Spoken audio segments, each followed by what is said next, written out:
L'univers Mario est connu pour ses mondes colorés et son speech de départ. Il faut sauver la princesse Peach. Ce scénario est souvent le même, avec dans la plupart des cas l'enlèvement de la princesse et le combat final contre Bowser. Mais pourquoi est-ce si répétitif? Peach est-elle aussi facile à enlever ou cela cache-t-il un autre mystère? Salut à tous et à toutes, c'est Endo, prenez votre lampe torche et suivez-moi dans les méandres de Mario.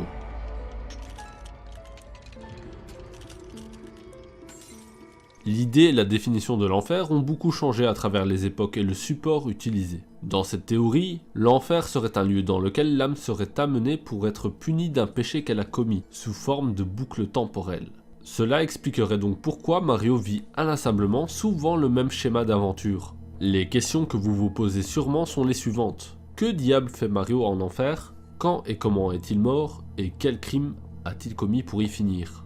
Il y a un constat rapide à faire. Mario n'est pas un héros mais un meurtrier. Car si l'on s'intéresse à la notice du jeu Super Mario Bros 1, on peut y lire ceci concernant son histoire.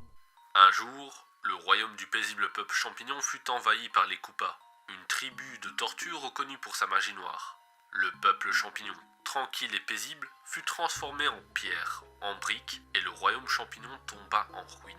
La princesse champignon, la fille du roi champignon, est la seule qui puisse détruire le sort jeté sur le peuple champignon et lui restituer son royaume.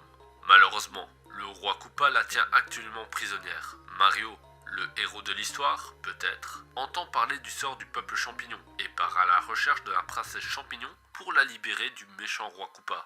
Vous êtes Mario, c'est à vous de sauver le peuple champignon de la magie noire des Koopas. On nous indique bien que Mario est peut-être le héros de ce récit. Pourtant, que fait-il une fois arrivé au royaume champignon? Il casse des briques. Or, comme le racontait la description précédente, ces briques et pierres sont en fait des habitants du royaume. Mario est donc à l'origine d'un génocide à très grande échelle, ou plus communément appelé dans SNK, le grand terrassement. Le moment de sa mort se fait sans doute au moment de passer du niveau 1.1 au 1.2, en empruntant le tuyau vert. Dans le symbolisme, les tunnels et autres trous sont souvent connotés au passage d'un état à l'autre, fréquemment de la mort à la vie et inversement de la vie à la mort. Si vous vous intéressez à ce détail, vous verrez que ce symbole est pas mal utilisé dans beaucoup d'œuvres. Ici, il se peut que cela se produise à ce moment-là, car en plus d'être un passage, c'est également une descente dans le monde underground, le monde souterrain, lieu dans la mythologie grecque qui n'est autre que l'enfer. Et la suite du jeu semble se répéter, avec des niveaux assez similaires, comme si la boucle punitive temporelle s'était enclenchée. Dans ce Mario, il se rendra dans des châteaux similaires et affrontera à de nombreuses reprises de multiples faux Bowser, dans des châteaux remplis de flammes et de lave, faisant écho aux enfers, avant de pouvoir combattre le véritable roi des Koopas. La punition infernale semble être alors en marche. Autre détail, les pièces. Celles-ci sont en fait des âmes vagabondes. C'est pourquoi, quand Mario en a suffisamment, cela lui donne l'illusion d'acquérir une nouvelle vie pour avancer dans sa quête. S'il échoue, il recommencera tout, car c'est une boucle. Et à la fin du jeu, quand vous pensez récolter la gloire et la princesse, celle-ci vous remercie et veut vous donner une nouvelle quête. Après la torture physique que Mario a pu rencontrer dans sa fausse aventure, voilà qu'on le torture psychologiquement. C'est exactement ce qui se produit même à la fin de Mario Odyssey. Mario pense pouvoir avoir la main de Peach, mais il se ramasse à un léger vent. Et à travers les jeux, il y a d'autres indices qui sont donnés. Dans l'exploration de Super Mario Galaxy, qui agit comme un enfer de monde bulle dans lequel Mario est baladé de monde en monde, où l'on doit encore une fois sauver Peach, on peut découvrir le petit monde des limbes, uniquement accessible si vous avez récolté assez d'étoiles.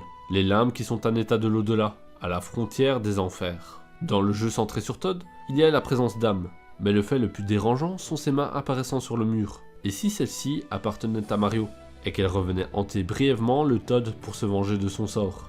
Dernier fait troublant, se trouvant dans Super Mario Galaxy 2 dans le monde magma glacé, un monde de glace et de lave, faisant clairement écho à deux visions fusionnées que l'on peut se faire de l'enfer, terriblement chaud et terriblement froid. Si on y prête attention, il y a ce lieu, appelé les arbres de la vallée des enfers, dans lequel on peut y voir des âmes, ou des démons damnés, nous observer depuis leur monticule et veiller à ce que notre enfer se déroule bien. Voilà, c'est donc la fin de cette vidéo. J'espère que celle-ci vous aura plu et qu'une fois de plus vous aurez pris plaisir à la voir. Si c'est le cas comme d'habitude, le pouce, l'abonnement, la cloche et le commentaire de l'amour. C'est tout pour moi pour aujourd'hui, c'est Endo, ciao.